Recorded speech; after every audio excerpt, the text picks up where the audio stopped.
One of the myths about planning, I think, or misunderstandings is you're the voice of the consumer. It's a misnomer to just solely be the voice of the consumer, because the assumption is that there's someone over there that's the voice of the brand. Plan responsibility, I really believe, from day one has been making sure that the work works, and that began as being, let's be the voice of the consumer. Makes sense.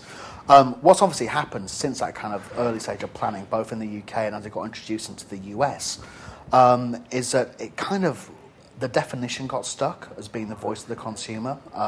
So every agency and every brand was getting the same kind of information and feedback. So any kind of competitive advantage that you had from being kind of consumer relevant was lost. I think it's the biggest pile of crap that, you know, because we're inherently subjective as human beings, and what we do as an industry, the subjectivity is what is the value. Otherwise, we're getting paid for something that can be replicated, you know? And the quote is, people and people systems are mysteries to be discovered, not problems to be solved. And I think where planners fall short is when they think about people as though they were machines. When you think about the world today, there is no universal mindset. It's actually a really segmented world. You're not like me. We can both wear Nikes, but we both wear them for fundamentally different reasons. One of my frustrations of working in the brand area is most brand people refuse to believe that they couldn't appeal to everyone.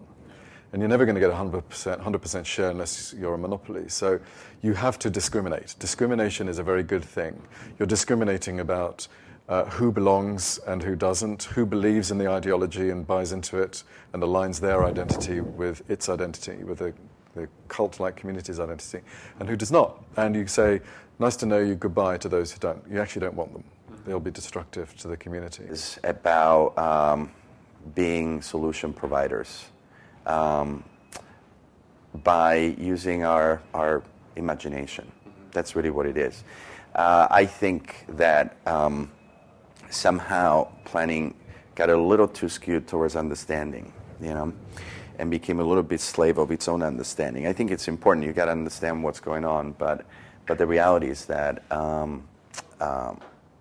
the creativity that we bring to it, our curiosity as human beings, is what makes us different than other parts of the agency world. I think now you're looking more at a bit more of a wiki, you know, model for kind of how we think and how we interact, and that's what I do. I love to get great ideas from people that I think may be really smart in a certain category. The digital age allows us to attack problems, right, and experiment in so many different ways that I think is a lot of fun, and it challenges us, I think, in greater ways, because unlike television, the digital world can create better metrics, so it can hold us a bit more accountable than we have been in the past.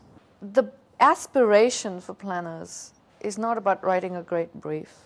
It's not about, was I part of a new campaign? The aspiration for planners should be, did I create a new reality? Did I actually do something that makes people look at the world in a different way?